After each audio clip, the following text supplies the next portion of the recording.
উম্মতের মধ্যে সাহাবায়ে কেরাম এবং আউলিয়ায়ে কেরাম, আমরা যদি এতটুকু ধরি, এরা কারা? এরা হিজবুল্লাহ। তো যারা আমার নবীর, সাহাবায়ে কেরামের, আহলে বাইত রাসূলের, আউলিয়ায়ে কেরামের এই চারজনের কথা বলার সময় যাদের মুখের মধ্যে হাসি থাকবে, কি থাকবে? হাসি। জবানের মধ্যে আদব থাকবে, সিনার ভিতরে মোহাব্বত এবং ইশক থাকবে, সেই ব্যক্তি সুন্নি। আমি সুন্নি বলারও দরকার নাই, তুমি সুন্নি বলারও দরকার নেই।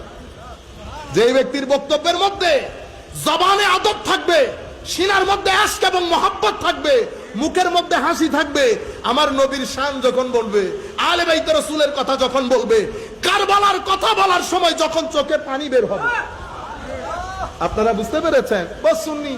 আপনি এত ভিতরে ঢুকার কোনো দরকার নাই। আমি আপনাদেরকে বলতে চাচ্ছিলাম, এই মাইন্ডসেটকে বোঝানো হয়েছে।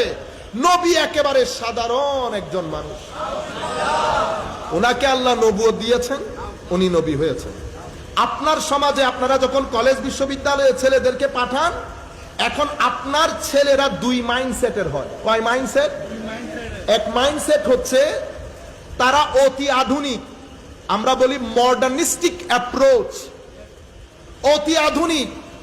ও ধর্মের আসলে তেমন কোনো দরকার নাই, পরকাল এগুলো মৌলবীদের তৈরি।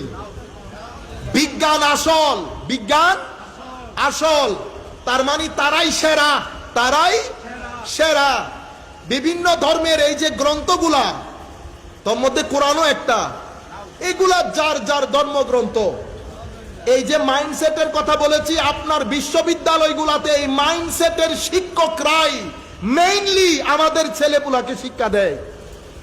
আমি সেই মাইন্ডসেটের লোকগুলাকে একটু বলি, মনে রাখবেন, কোরআনের মধ্যে আল্লাহ পরকালের কথা যেমনে বলেছেন, আমার আল্লাহ বিজ্ঞানের কথা তেমন বলেছেন।